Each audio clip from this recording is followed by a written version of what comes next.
At nagbabalik na nga sa Pilipinas si Mikey Williams as he joins the Strong Group Athletic star-studded na roster para sa ika-34th na Dubai International Basketball Championship. Ang two-time PBA Finals MVP na si Mikey ay magpapakitang gilas gamit pa rin ang kanyang pambihirang shooting at playmaking upang tulungan ng Strong Group sa paparating na liga na nakaschedule sa January 24 hanggang February 2. Ang 33-year-old combo guard na mula sa Los Angeles, California ay dumating na muli sa bansa noong nakaraang Tuesday, January 14 upang sumali nga sa team.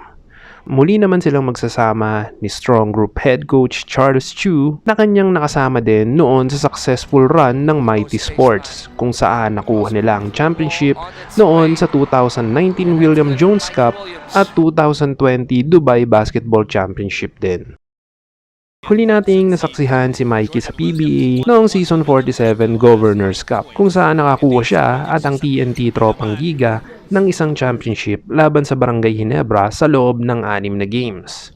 Dito nakamit din niya ang pangalawang Finals MVP matapos mag-average ng 22 points, 3.3 rebounds at 3.2 assists.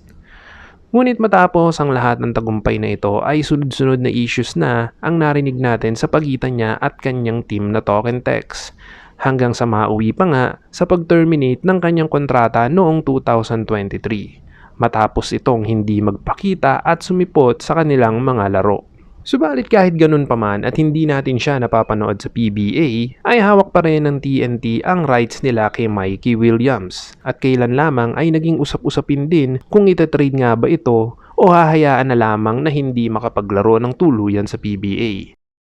Isang converge sa maugong na maaring destinasyon niya. Ngunit hanggang ngayon ay wala pa rin tayong nababalitaan na update kung matutuloy nga ba ito.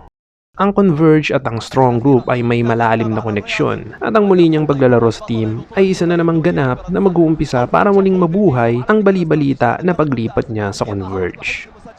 Samantala ang makakasama niya sa Strong Group sina Renza Bando, Dave Ildefonso, Jason Brickman, NCAA MVP Allen Liwag, Justin Sanchez, and naturalized Filipino na sina Ange Kwame at NBA veteran na si Andre Blatch na nagsabi ding ito na ang kanyang huling laro para sa bansa at tuluyan ng magre-retiro. Makakasama din nila si former NBA All-Star DeMarcus Cousins, maging si Malachi Richardson and Terry Larrier na parehas ding eksperyensado at kilalang mga scorer. Ito'y paghahandaan ng Strong Group bilang pagbawi na rin sa nakaraan nilang pagkatalo sa finals kung saan nabigo sila against Al Riyadi. And that's it for our iLab Sports News. Huwag kalimutan na i-like ang ating video, mag-subscribe sa ating channel, at i-hit ang bell button para lagi ngayong updated sa mga latest upload natin. Muli, marami pong salamat.